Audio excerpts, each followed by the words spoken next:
Hi, everyone, and welcome to this episode of Raise the Vibe with Liz. I'm your host, Liz Peterson, and today I'm talking about Relationship Alchemists with Jonathan Mozenter and Rachael Fusting. So first, I'm going to go through their bios for you. Combine their esoteric skills and connection to present the Relationship Alchemists. Relationship Alchemists help bring harmony to participants' stories about themselves, their loved ones, and life itself to access more unified, coherent, positive energy and activate their soul's compass, mixing healing modalities and techniques from lineaged and cutting-edge esoteric studies. Relationship Alchemists enable participants' confidence by connecting them with their inner divine source, so they are led by their heart soul. Jonathan Mozenter is an energetic speaker, mentor, and consultant on the topics of individual and group transformation. In addition to working 25 years in the field of change management, Jonathan has also studied with masters in numerous esoteric areas, including epi-energetics, Tibetan Buddhism, shadow work, Western esoteric spirituality, chi energy cultivation, integral theory, dream yoga and lucid dreaming, embodiment, and conscious language. Rachael Fusting is a space-time priestess, blending flow arts and divination to ground people in the here and now. Rachael's years of spreading self-awareness models culminated in a multi-year stint with the Cincinnati Circus Company, where she got her workshop start teaching tarot to future fortune tellers. With her love of learning and a degree in advertising orienting her to meta lens, Rachael is creating the Mystic Arts Oracle deck, covering a breadth of modalities aimed at deeper presence, including dream work, shadow work, authentic movement, tantra, mirror work, yoga, past life regression, palmistry, runes, and more. Hey guys, welcome to the show. Hello. It's great to Hi. be here. Thanks for having us. So great to have you. I'm super excited about this new program that you guys have invented. But first, I want you guys to share a little bit about what your personal journey was to this creation. Yeah. Great. There was an individual part. I was in my life. I was turning 40, and I kind of got to a place where I was looking at my life and things were okay, but I wasn't living my highest dream. I'd always felt I wanted to be an entrepreneur and I wanted to be deeply in love, and those two objectives were not happening. I kind of got to like enough of this kind of moment, and that's where I started like a really deep transformational process, and it led me to doing energy work and meditation. And the meditation totally changed my worldview and helped me see things in a much different way. I got into idealism. I understood the concept of gnosis, or knowing, being able to know beyond the mind. And at that point, my life started becoming guided, and I started moving away from the mind and into this process of gnosis. And I was guided. I was guided to all these different esoteric tools, and Spirit was making it clear that my journey was about bringing these together and helping people become one with their soul and having them also have this clarity. And that included at some point guiding to Rachael.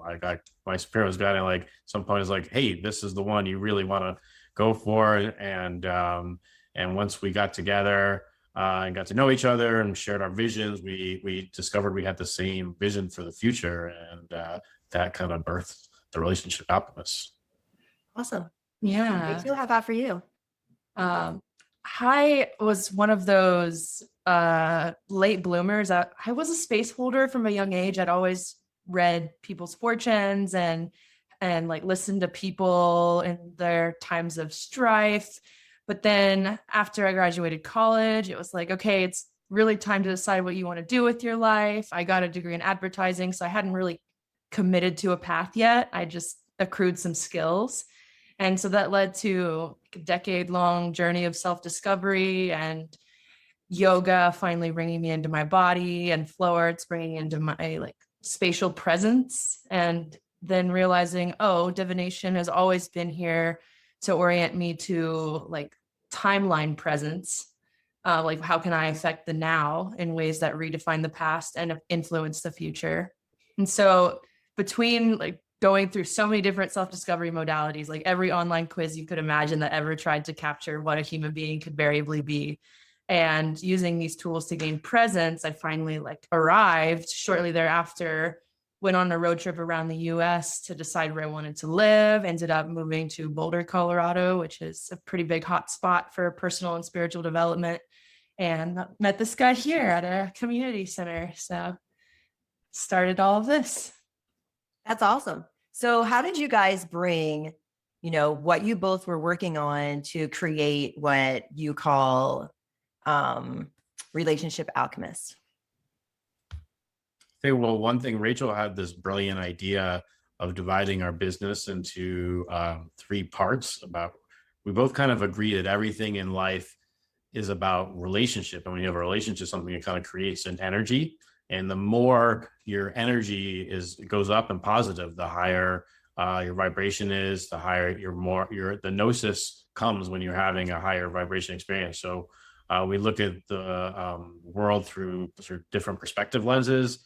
I'll start it, and then Rachael can go even deeper on these things. But there's the I lens, which is looking into ourselves, our values, self-assessment, our shadows, our gifts, and then U is kind of working with other people. I have a whole career and background in helping organizations work together, so teams working together, or the organizations working together.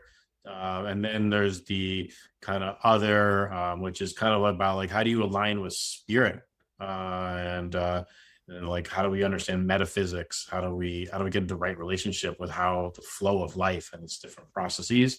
And so that was, Rich, you want to say more about that? Yeah, this relating to life, like, is life happening for you, through you, with you, or is it happening to you? Is a huge perspective shift that is a large slice of the puzzle. And so we both come in from all 3 of these perspectives and realize, oh, this is the first, second, and third person. These are the different ways of relating to the human experience. And when we harmonized around that, it created a nice blend of our skills, because we could see how each of the things we'd studied had kind of fit into that framework. And yeah, I would also say that we balance each other very well, because Jonathan is very sword of truth and I'm very heart of compassion. And so we do a lot of 2-on-1 containers also, where there's almost like this reparenting or good cop, bad cop kind of dynamic that people have given us feedback is really supportive and always gives them somewhere that they can move their energy forward. That's amazing. What a great synergy you 2 have connected with. Yeah. That's amazing. Yeah. So I wanted, you mentioned working with the human experience. So let's dive into that, because you guys have a vast amount of, education and experience behind you. So let's talk about a few of those different esoteric areas and how, that's impacted your human experience and how that can help your clients. Yeah, I would definitely want to start off by giving a major shout out to Gene Keys and human design, because that is the framework that finally stopped me cycling through like Myers-Briggs, Enneagram, like blah, blah, blah, like anything that ever tried to frame, because it was resonating with a core truth about the nature of reality. And one of the oldest forms of like human archetypal packaging, the I Ching, has greatly informed that structure as well. And then Gene Keys takes it and gives it a linear path of development. And there's literally categories for life's work, purpose, emotional, social, and intellectual intelligence, like all the things that you could really desire to know about the self is given a very specific frequency within that system. And there's a way in which it doesn't tell you how to show up. It tells you the quality of your being behind whatever you might express as. And so it didn't box me in the same way that I felt some of the other systems were, and instead gave me this underlying essence that I could blossom into my own uniqueness from. So I highly recommend that. And when we do pre-work with people, that often comes up. Wow, awesome. Yeah. Jonathan, can you possibly speak to how does Gene Keys work when you're working with 2 different people, when you're working in relationship? The Gene Keys is brilliant. It shows you kind of like your different areas of focus and what it looks like in a shadow element, and then how it evolves into a gift and into a city. And what Rachel and I do that's really different than you could. A lot of people would offer a human design or Gene Keys reading, which is powerful, which we also do. But what Rachel has really experienced in the process of change, and so we know how to help people actually move through the different, going from your shadow. How do you recognize a shadow in your life? How do you recognize it? What does that look like? And what is the actual process to go from shadow to the gift to the city? And I wanted to talk about one of, you had asked the previous question about esoteric tools. So I wanted to talk about one of the tools that's so esoteric that I'm in the very first class that's ever been released. And it's called Alchemy with an E by Donnie Epstein. And I'm now in my third year of study with it. And I started in the first year. And it's really, his teachings have really helped me reorient how I see the world. And he helped me understand about energy first. And Rachel and I were just applying the Gene Keys with our parents. And it turned out the very first Gene Key says the same thing. It says the first shadow of Gene Key 1 is entropy, which is like losing energy. And so if you learn how to master your energy, you have better experiences. Like Donnie has these categories of like energy poor, energy neutral, energy rich, energy super rich. And if you want to get up to the gnosis level where you're starting to get these downloads, you really have to have an energy rich or energy super rich perspective. He has a whole bunch of unique tools. He has ways of accessing our deep unconscious and new ways that are faster than I've ever seen before. And it's really easy to blend it with other things that Rachel does. And we bring aspects of that into everything we do, including the Gene Keys. And we're excited to bring that to the world. So that's awesome. Can you guys give some examples of how we can increase our energy to be able to bring this into our daily lives? There's a lot of ways. Yeah, there's a ton of Well, ways. that's actually one of the things that we love doing is actually being with the person and giving them a way to kind of customize the routine that's going to continually up their energy, because you could do breath work, you could do energy work, you could do some form of exercise, you could increase your diet, you could regulate your diet. And so when we have all these modalities that we've experimented with, and we can really meet the person where they're at and say, this particular modality sounds like it's bringing you joy. So how can we piggyback off of that to create a regular touch point of increasing your energy with this tool? So yeah, it can be very custom blended. I mean, right now I'm working with Oracle as a way of increasing my energy. And most people wouldn't necessarily think of that being an energy increase because it's not physical, but there is a level of purity of coherence that I receive through Oracle that kind of like resets and up levels the baseline that I start with every day. And so that's been a new part of my ritual that kind of is an example that you were asking for of like, how does that actually play out? You know, some people, they don't eat first thing in the morning. They like just drink water or just have a coffee or something. And then like they eat later. So like food as a dietary staple, like isn't always someone's first energy boost in the morning. It's like, what part of you is wanting love or is needing nurturance or support right now? And which of the things that bring you consistent enough boost or joy that you'll show up to them regularly without having to aggressively discipline yourself is actually the right resonant match to create your routine with?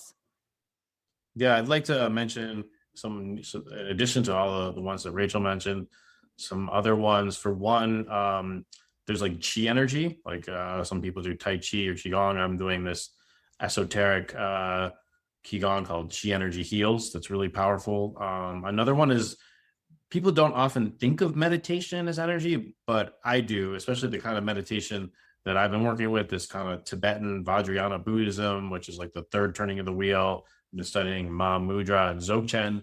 And what they do is, in addition to having practices of concentration, which a lot of people associate with meditation, they have these insight practices where you're actually getting to know, like asking questions like, what is a thought? What is a feeling? What is mind? And actually, when you start to do those inquiries and doing what they call pointing out instructions, where they kind of point out something new, and if you agree with it, then you kind of integrate it into your world. And that was one of the big things that helped change me. Is like I was really lost in my head and my thoughts, and when I started to see my thoughts as just energy and just waves that come and go, it changed my relationship to them. Instead of like seeing a negative thought from my shadow and believing it, and then that having like totally sink my energy, I was able to just see it as energy and take a perspective back and not get caught up into it. And that's one thing that Rachael and I always help focus with clients, is like, what are the patterns that you're identifying that are dropping your energy, and how can we change that? Change your relationship to them. Yeah. Alchemize the relationship you have to that thought. And one other piece is I've really studied this thing called integral theory, which is really about metaphysics, and it's about the process of life. And a lot of times, life can just seem so confusing, and everyone's just like, a lot of times, like even now, people will think with this COVID stuff and all this polarization that this is a terrible time to be alive and it's bad. But if you held like a bigger picture, a more meta perspective, which integral really helps you do, I could recontextualize this is probably one of the most exciting times to be alive, because I believe we are headed towards a new major breakthrough in reality. And in order for that to come through, there has to be dissatisfaction with the status quo. So the fact that people are not enjoying the mainstream and what's going on, I actually look at it as a good thing, because it's going to allow for a higher expression, a higher experience here on planet Earth. And Rachael and I and many other people are here to bring those new tools, techniques, vibrations to help bring up the whole planet. And that's, what we're all excited about doing. That's awesome. I agree. It's a huge gift in that area for sure. I want to backtrack a little bit back to meditation, because I think meditation is really a doorway to healthy communication. So can you talk a little bit about meditation and how it can really open up a healthier communication with couples and relationships? Yeah. So one of the most important things that we help our clients see is that we are not our thoughts, or we're not our feelings, we're not our sensations, and we actually help them to re-identify as the field, as the space. And if people's not sure what I mean by that, you could do like a simple exercise of like just looking around in front of you and asking yourself, what is everything on? It's like there's objects and stuff, but what space is on? And like if you closed your eyes, for example, the objects might disappear. You might have like a lot of blackness. And in the same question, it's like, what is that on? And so that has many names. Some people call it the field. Some people call it consciousness. Some people call it like lucid awareness or the space. When you start to identify as that encourages you to be really here and take in a bigger view than just these thoughts and feelings. And so what happens in terms of relationship is that when we're really stuck on a certain perspective or certain emotion or certain feeling, and you're not really taking in other people's things, you're just kind of jamming something through, and that's going to create like conflict. But if you're able to see I'm the space, then I'm also the other people. So whether it's one person or your group, it's not just me. I am the space. I am all the perspectives. And it starts to open your heart and it opens your mind and get out of this like one kind of perspective. And so that's one way of many that I think also relationships. Right? Yeah. Anything to add to that? Oh, just a specific example that comes to mind is when two people are going head to head because they feel like the other person is judging them. And so there is the person who is being judged, and then there's the judger, but they're both seeking in the meeting of each other to pour love into the same aspect of the human experience. And that's what's there and available to be met through the meeting of them. So if while this person's feeling judged, that's it, their I self, they can step into their you self and wonder, what is it that this other person is struggling to love that they feel the need to judge me around it? And then beyond that, what is the theme that's playing out here, the other or higher perspective? And how can I be with this as a story instead of as my story? Like if this was a movie or a book, like what is the author of reality exploring here? And so that's kind of the trinity of perspective that it takes to break out of loops. Because if you've lost yourself in identification with a third of who you are, then you don't have the perspective breadth to bring in new insights and information. And you just bounce off of each other until one of you loses energy or, has the moment of clarity to step out of it. And so when we play with perspective in that way, I think a lot of potential opens up for new ways of relating. And that's one of the cruxes of Relationship Alchemists that I think I would love to see the average person holding, especially when we live in such an individualistic culture. Like I know some cultures around the world, they're taught to tune into, okay, what will my bigger picture community think of this, or what will my blah blah blah. And so they have a little more lucidity around that than the advertising culture that we've created is like, how does this make you feel? How does this make you feel? This stimuli, this stimuli, this stimuli. It's all meant to trigger responses and reactions from our individualistic self and to cause us to make more and more definition around that individualistic self. And so that part of us becomes so enforced or mirrored or, fattened up essentially, that the lucidity is kind of lost, or the neuroplasticity is kind of lost. And so that's what I would love to infuse back into culture. Yeah, just to loop it back to meditation, everything Rachael said is right, but the connection with meditation is that meditation helps you have more openness. So there's these insight practices I mentioned, and it allows you to see, doesn't matter what object your experience is the goal. Part of the goal of meditation is to get beyond our initial impression, which is usually based on trauma, to a more open place. And then you can do all the work that Rachael just talked about once you're in this open place. So meditation is a game changer for relationship. That's a great question. That's awesome. Perfect. Let's go ahead and segue into that trauma, because most of the time we're functioning from our trauma and being able to have that big picture view where you can say, okay, this may be it, or may I ask you this or that? So let's dive into, seeing our partner's trauma, and also looking at how that narrative functions in our relationship. Yeah, I'd love to just talk about how that unfolds. Just what I learned from Donnie Epstein first is to first understand what is trauma. Like trauma as it relates to energy. So people have like an energy pour, an extreme energy pour moment, and they actually have a story. Their mind is like, I cannot handle this. What is happening to me right now? It's so extreme that you actually create a new part. And these what they have many names. I like the name egoic defense mechanism. Some people call it the ego, but literally it's a part of you that's now born. You actually created a part of you, created it to help you in a moment of extreme weakness. And this then has like a whole way of being, and its whole goal is to prevent you from feeling that feeling again. But also it'll then start doing projections. It'll start subtly projecting out what you're afraid of, like everywhere. And people will think that's how reality is. They don't know it's an egoic defense mechanism. And so it can really screw up your relationship, all your relationships, not just your romantic ones, but all your friends, families. If you've always projecting some sort of fear or victim, and you start projecting that on everyone, it has nothing to actually do with what's actually happening. It totally screws up your relationships. So we definitely help clients recognize that,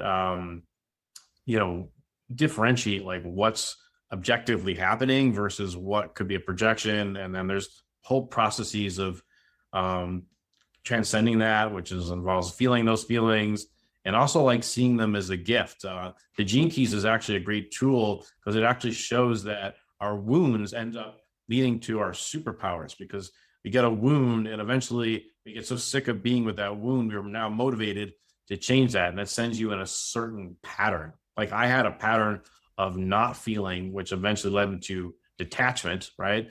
And then I got so detached, I kept looking at things from higher and higher perspectives, that I realized that everything actually serves a purpose. And my main G&T life's work, 42, is about celebration. And so, anyways, that's the first pass. What else you have to add? The question being around, Like, was it traumas and relationships? oh, and, yeah. okay. So for me, a tangible example that we can work with around this is, you know, a lot of people have wounds that make them hide. And in that helplessness, they decided they were a victim. So they're playing out victim, rescuer, persecutor patterns within their relationship. The part of them that in that moment decided it was helpless hasn't been brought back into light and love and the reverence of why that gave them access to something that they wanted. And so instead of having this autonomy to look back and say, like, me outside of time chose to take that hit because it opened these doors for me, they still feel like life is doing things to them. And so an example of this is in an early stage of relationships, I had a wound of being misunderstood. I'm a very like spiritual, esoteric kind of person who grew up in, you know, Midwestern Bible Belt kind of areas where what I was had really didn't have mirroring. And, you know, pre-internet, even being like easily accessible, you are what you're surrounded by. And so I was hiding a lot in relationships. And so when someone wasn't understanding me the first pass, I had a communication pattern of shutting down and being like, this person can't get this, people can't understand me. And that's withdrawing from the game. You have to stay in the fire to break open to a new way of relating and loving and interacting. And so for me, that breakthrough came when Jonathan and I were traveling together, because there's this way when you're traveling together, you're still going to be with that partner the next hour, the next day, the next several weeks. And so if something comes up, you don't have this opportunity to just shy away from it and like go home to your separate apartments and hide in a corner and like lick your wounds. You know, there's like not an option to be a victim if you're, because you're creating a continuous experience with someone. And I think also as a side note, that's why we tend to do longer containers with individuals, because sometimes people will hide and just wait for the container to be over. But if you're in a 4-hour session with someone or longer even, then there's a way in which, you know, things that would normally just dodge out of the limelight get put on the spotlight long enough to emerge. Nice. But so in this example, you know, we have things we have to show up for. We only have so much time to, you know, discuss this issue before the next thing that we paid to do that's completely epic is like coming up on our horizon. We're driving there. And so it's just realizing in that moment, I've created an awesome life for myself. And I might feel like a victim now, but I have to own that that moment led to this now moment, which is amazing. And how, even without knowing in a clear, mental, picturesque, well, tidy worded kind of way, why can I believe in that long enough to let my heart open back up and a new experience of reality to emerge that can show me why, you know? And that's where it comes down to like really getting back into our feelings and things like faith, because there's so many things in life that if we don't open our hearts to receive, it will never emerge in our horizons. And so it's getting to the edge of discomfort and then choosing the only way to get a new result is to open back up my fist and expect life to give me something new and wonderful in that moment. I love that. And let's discuss victim consciousness a little bit more, because I think it really is pushing past that victimhood and pushing ourselves to move forward in a positive direction that really, you know, changes our lives. So let's talk about that just a little bit more. If either of you want to start. Yeah. I'm studying. I've been studying for a while conscious language. Rachel's studying it too. Is they really bring this idea of authorship, and is life happening to you, or are you the author of your life? I mean, this is kind of a big shift for people, but this was life game changing when I discovered this kind of perspective taking of like, in my opinion, we are all the one ultimate God, and we're just talking to each other and being with each other to discover what it means to exist and to exist at its highest expression. And when I take that perspective that I actually designed my own life, that it takes out the victim. There's no victim. It's just me, And so, and when you also, the gene keys are really helpful too, because you can actually see that the stars are aligned in a certain way. You're actually designed to have a certain wound, because that will eventually, with enough persistence, lead to your cities, your superpowers, and your gifts to bring to yourself and to the world. And so that to me is something we really, there's certain things that are fundamental, and that's definitely one of the ones that I think really helps with this victim mindset. Awesome.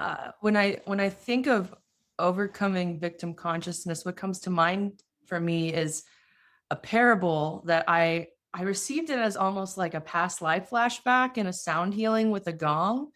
But I was having this vision of many, many years ago in like northern Tibet, and this group of monks was being invaded by Mongolians, and they're aware that they're coming to meet, and they send out their leaders to meet in the middle of this battlefield. And the result of that is the Mongolian kills the head monk. And in that moment, this meta awareness that I was having is both of them were being given the opportunity to live their highest purpose in that moment. The monk to live his vow of peace his entire life, and as he exited life, to experience its greatest test with victory. And the Mongolian to protect, like to expand the like wealth of his people. And so in life, we could have seen that moment without that context and just said, oh, someone was a victim of the murdering of this persecutor. But really underneath it all is a deeper dynamic, a deeper soul contract that plays out between people. And it takes a like almost like a God mind to really like see it. Which is why, people that are in victim consciousness, I have no judgment or shame for that person. Like, it is not an easy thing to hold. But I know that for me, just to get personal, I have a history of sexual trauma. And it wasn't until I owned that there was something happening there that was expanding my capacities, and that my soul chose subconsciously, perhaps at the time, that I needed in order to rep and show up the way that I do now. And that I was expanding my capacities to love, to surrender, to show up in like kindness and connection, even when other people didn't have good intentions, and to hold the frequency that I wanted to bring to the table, regardless of what the other person could show up with. And when I went through 7 years of therapy, I was processing my sexual trauma, and I was the eternal victim.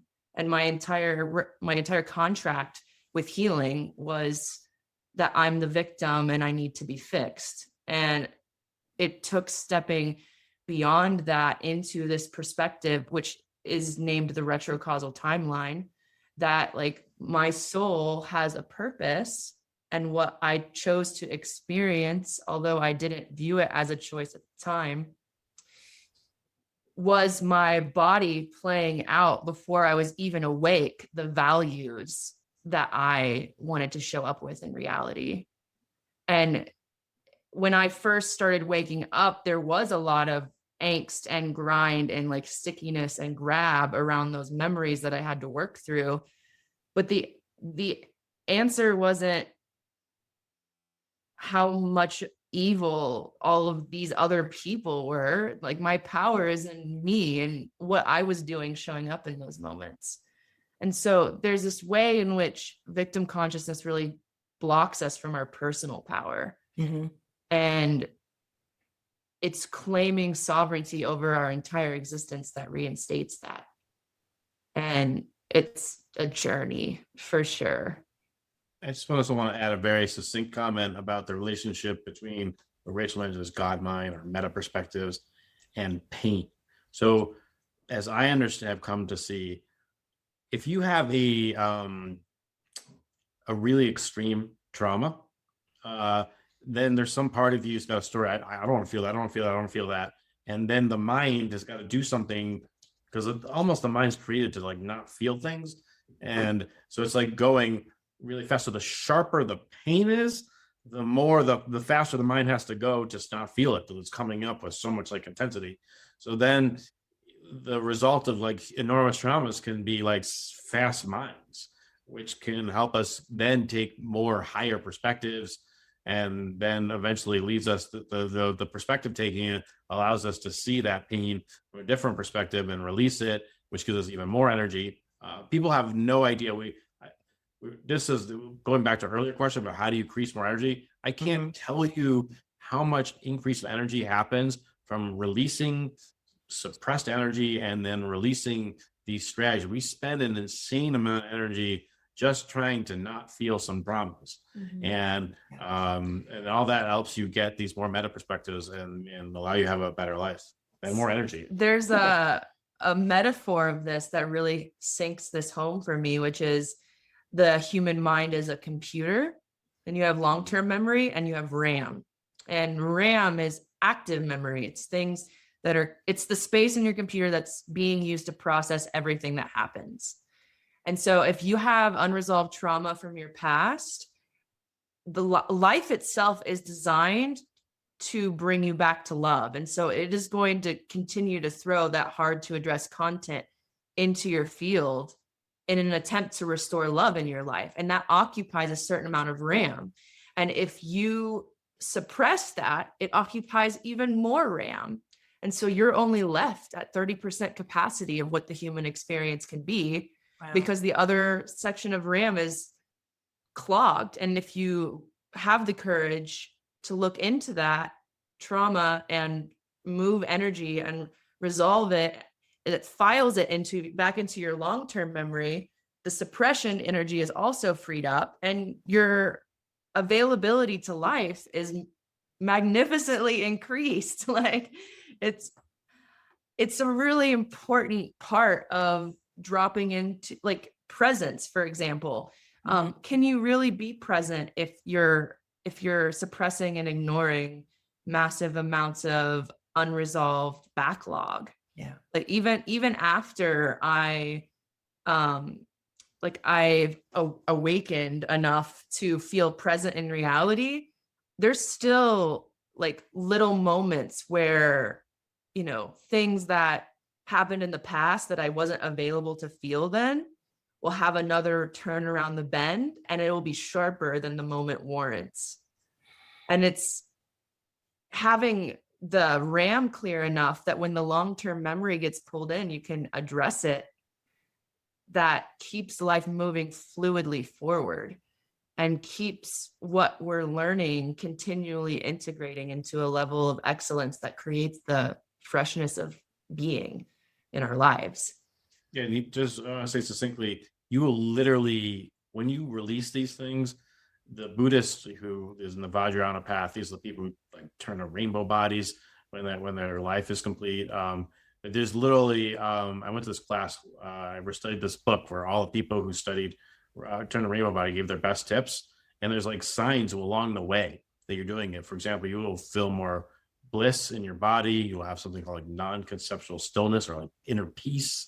You'll have more light. Like actually, it's almost like the resolution of your screen of reality goes up from regular to like 4K, like, and it gets brighter and brighter, and then you get more magic, more synchronicities, more just like, I can't believe that just happened, or more guidance. And it's really powerful work, and the results are worth the effort for sure. Yeah.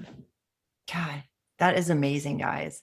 So much was there, so much content. I even want to go back and rewind it and listen to it all over again. It was so powerful. Thank you both for sharing both of those perspectives. Phew. And you're right. The magic that comes from having that awareness and being able to work through it is magical. Yeah. It brings a whole new awareness and perspective to life, and being able There's to a work on directness with trauma. life too. Yeah. Like I'm thinking of a client where, he always had like this level of fog between him and reality. And then in one of our sessions, he gave himself permission to feel anger. And all of a sudden, all the forehead wrinkles dropped. He looked 10 years younger. He wigged out a little bit. He's like, I don't know if we should have done that. But then in meeting him over the coming weeks, like, instead of him, you could tell he was like filtering based on what he thought he should say or how much of his real self he should let hit the surface. And instead of that, he just had immediate comebacks for things. He was present and alive and with life, and like unafraid to be seen with his first reactions to things. And it's a huge shift when you can drop into that level. Yeah, let's discuss that a little bit more, stepping into our authenticity and not worrying about, how we should be or what we should be, and, just being authentically ourselves and showing up.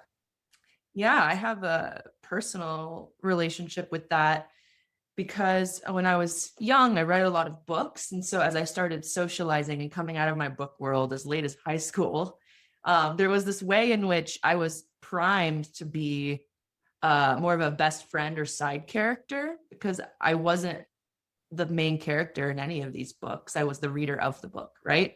And so I was kind of a step disassociated from life, and I would be curious about life, but I wasn't showing up with the authenticity to generate my own experience within life.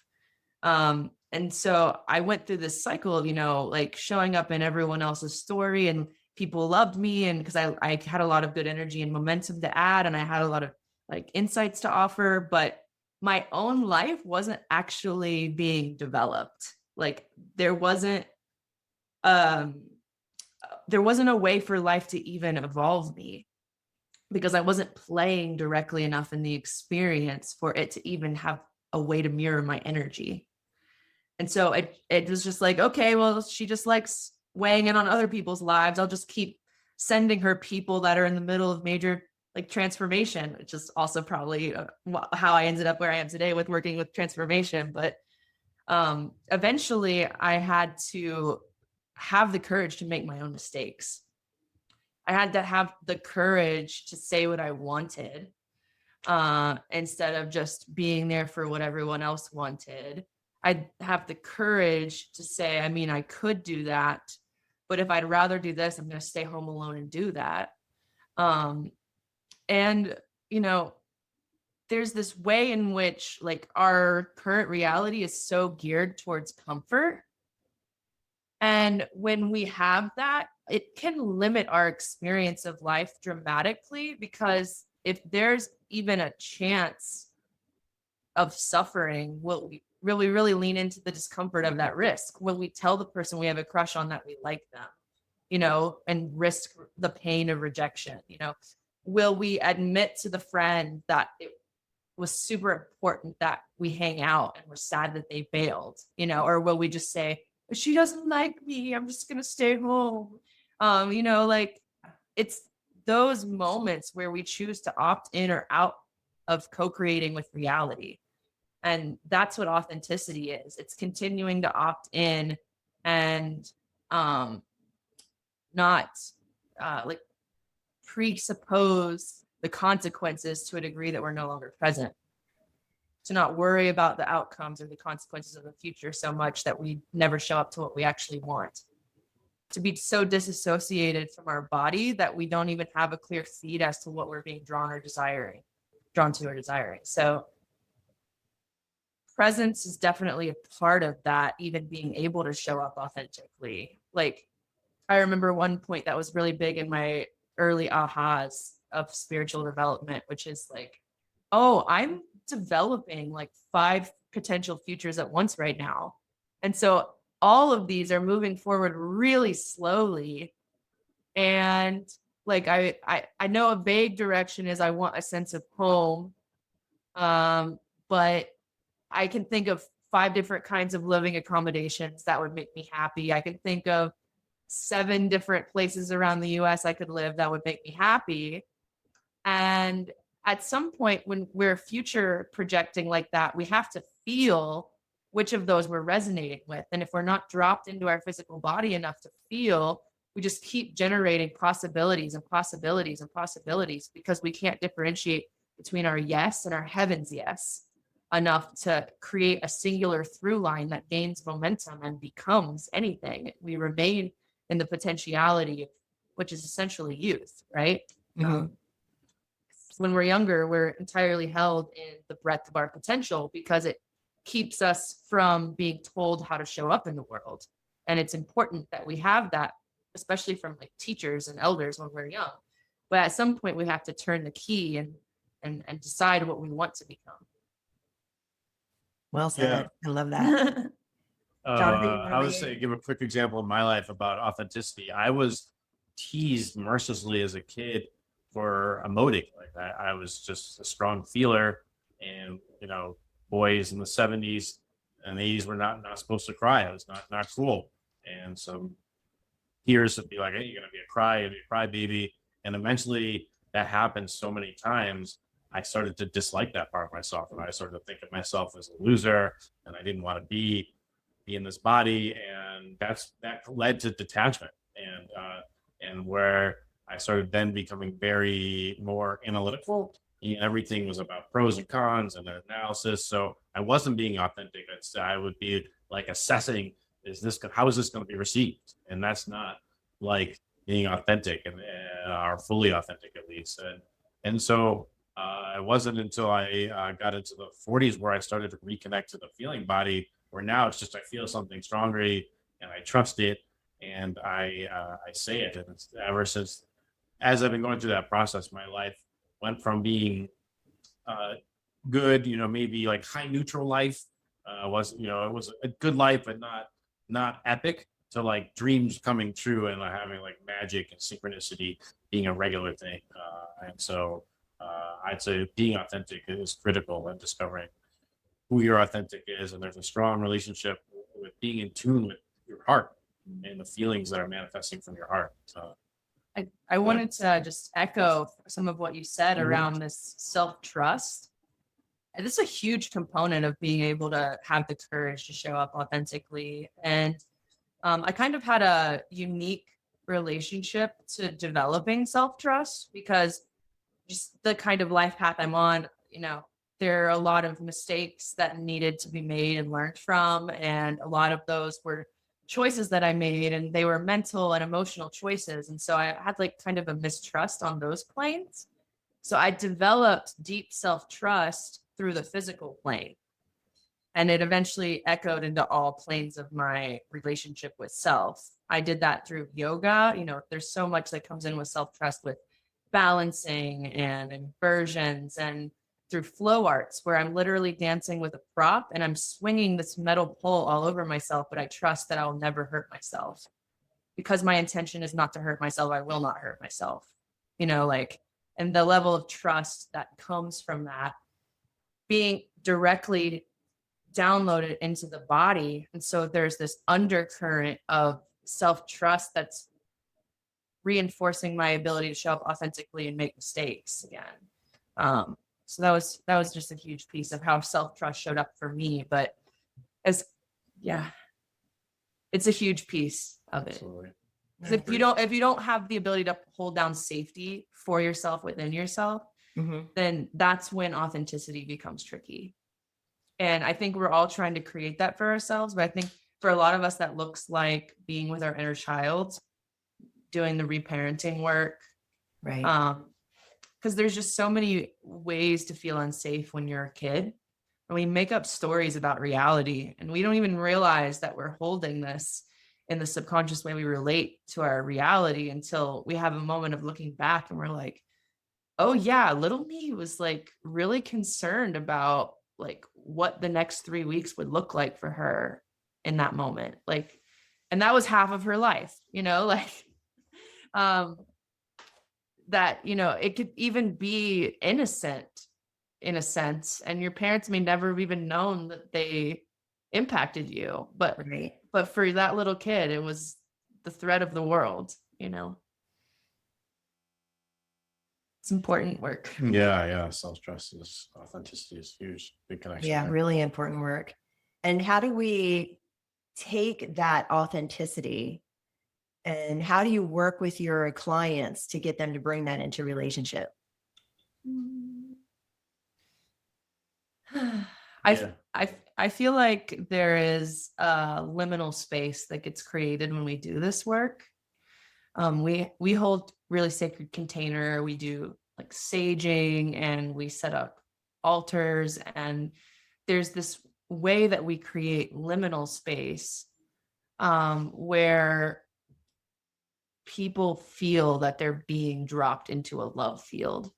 And so a lot of the safety is held in a container, and that allows for some of that edginess to finally emerge and be met and be loved back to wholeness. Nice. Yeah. Yeah.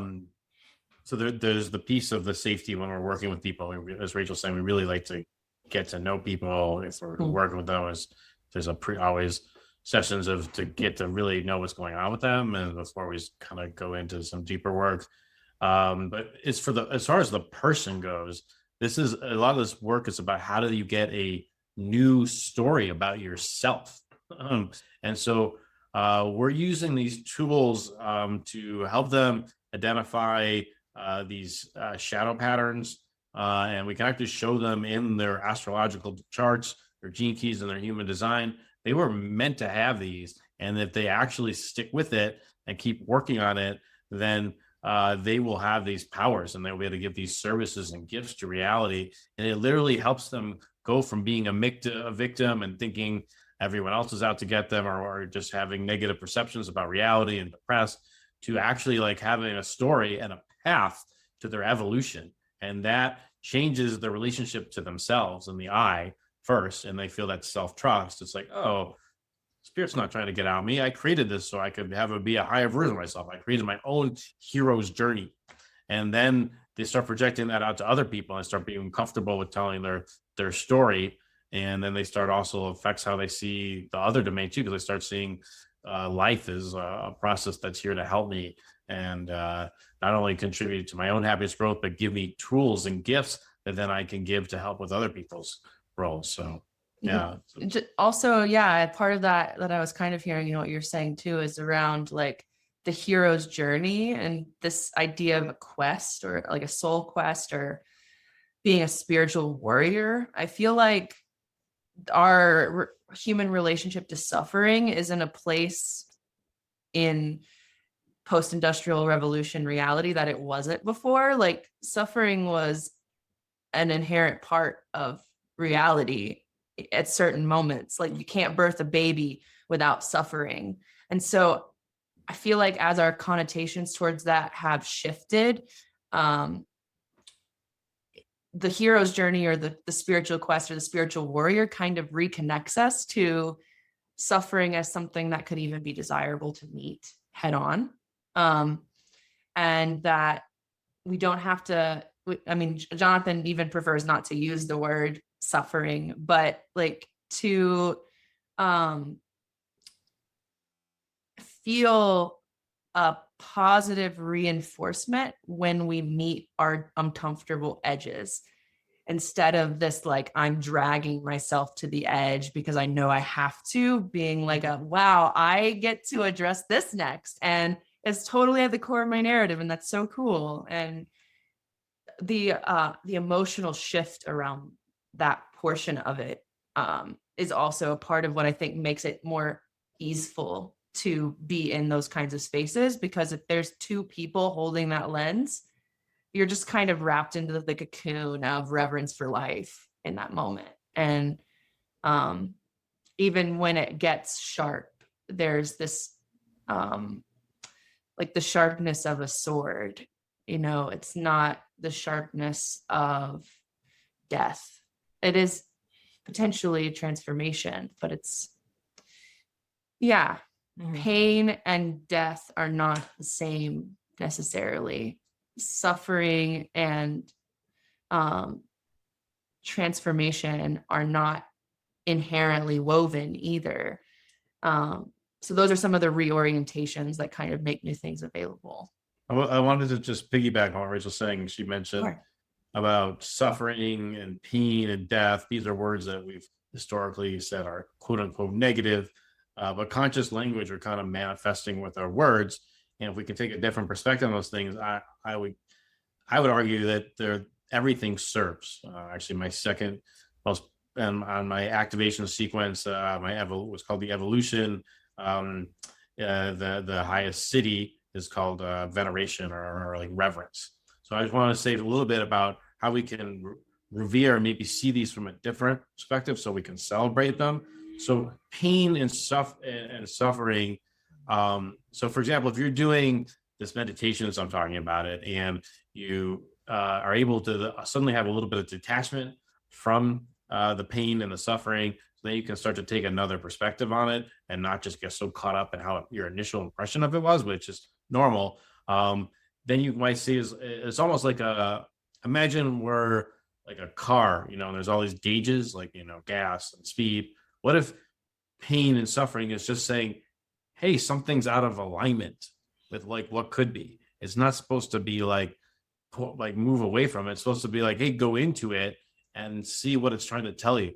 There's like a higher expression of life by going into these quote unquote pain and suffering and resolving it. And I look at everything as kind of like alignment. So when we say we're relationship alchemists, we're helping you get into a higher alignment with all the aspects of your life, higher alignment with your human design and gene keys. There's a whole set of codes on how to do that. Higher alignment on how to relate to people. How can people have like epic love, not only with your romantic partner, but like with your kids and your family and your coworkers, like appreciation. I mean, love takes all kinds of forms. And even death, I think Western culture has a funky relationship with death. We automatically think death. We think going into the grave is the only way we can use death. And I'm going to argue all deaths, including that one, are not quote unquote bad. I do believe in past lives. I've had experience of seeing some of my past lives and how issues I didn't resolve in that past life then carried on into this life, and I was re-wounded in a way so that I'd have the same kind of essence of that wound. So it's so death. I actually see death as just like, is it happening in every moment? Change is death. Anytime something moves, there's a death at the last moment and creates a new moment. So death leads to creation. And I think spirit is kind. Like, I think people, I actually have come to understand that effects of the body are actually have to do with things going on in the mental sphere. That we've actually taken a class where there's books out there that shows how different expressions of the body will tell you what's going on in their psychology, and you can look at people's eyes, and there's all kinds of cool stuff out there that not a lot of people know about. But like if somebody's like so stuck, in this world and they can't overcome their problems, then it might actually be like a good thing that they pass, and then their soul reincarnates and they get a new context of which they're born in, which they then can have another opportunity to be a higher expression of themselves. And so those are just some examples how we can start to, from a higher, more meta view, God view, that we can start to re-understand these quote unquote negative terms and see they're actually serving us. Well, and if you have resilience and the intensity of some experience in life doesn't overwhelm you, and you can show up and be with it, emotions, I read this somewhere, they only last 7 to 14 seconds. Anything beyond that is persisting because you resisted it. What you resist persists. You're thinking about it. Yeah. Exactly. And, or, the pity mode of why me? Why do I have to experience that? It perpetuates it. And so when we can be with the full spectrum of reality, we don't spend as long in any one particular stage. we grow faster, we evolve faster, we move emotions through our body faster. And so anytime there's something in my mind that it like hurt the first time, but it didn't spend that much energy on it, and then it just keeps popping in throughout the day in the back of my mind, like still chewing on it, that's like the best data. I might be annoyed by it at the time, like, oh, I'm trying to do 5 other things, but I know that it's only echoing because there's something in me that resisted that feeling. There's some part of the human experience that I haven't fully met with love and reverence yet. And so it's a gold mine of what we can cultivate for ourselves. Yeah, I just wanted to say, Rachel's saying something really important. In the Buddha path, when you're getting towards the end of the Buddha path and becoming a Buddha, there's your goal is to do something called self-arising, self-liberating, where you just let the natural reaction of the mind come up and you don't try to push them away or make more of them. And then that life just flows. That's what a Buddha does, is just kind of with everything as it is, because they know it serves. Yeah, it's such a gift to be able to work with those things and to, go through these personal development phases and be able to have this awareness and work with those. And then we're, breaking down our stories and we're opening up ourselves and we're creating, our lives instead of letting our lives create us. Right. Mm-hmm. And it opens up this whole world of vulnerability, not, that we can give the world, that we can work in relationship with everyone, every kind of relationship, right? We just show up in a new, healthier, grounded, authentic way, and allows other people to show up in that way too. Yeah. It really is such a gift. This conversation has been great, guys. I've loved everything that you've brought to the conversation, and I'm super excited, to have shared this time and space with you, and super excited to get you and your information and the work that you're doing out into the world. It's been such a blessing to, sit and talk with you. I'd love to have you again, actually. I think our listeners are really going to enjoy what you shared so far. And we could go on for another couple hours. It's so juicy. Nice. Cool. So how do people work with you? How can they contact you? Our best emails are Jonathan@relationshipalchemists.com and Rachael, Rachael, at relationshipalchemists.com. I also have an Instagram, oracle.rachel, where I'm reachable. And we both have Facebooks as well under the names that you mentioned earlier. Great. Yeah. Jonathan, JONATHAN, at Relationship Alchemists, plural. And we actually have a website, relationshipalchemists.com, that's going to be released in the coming weeks. We're putting the finishing touches on it, so we're excited to get that out there. Drop us an email. We offer coaching sessions, and we also do retreats with people. And in the future and later in the year, we're going to be coming out with some online classes. So we got a lot of things on the development pipeline. Awesome. And also thank you. You asked great questions, and we'd love to be on your show again. I had a great time. So much, guys. Yeah. I've loved having you. Awesome. Yeah. Much love. You're fantastic. Yeah. Much love to you too. And thank you everyone for joining us. Again, my name is Liz Peterson. This is Raise the Vibe with Liz. And remember to get out there and raise the vibe, everybody. Have a great day. Thanks, guys. Bye, everyone.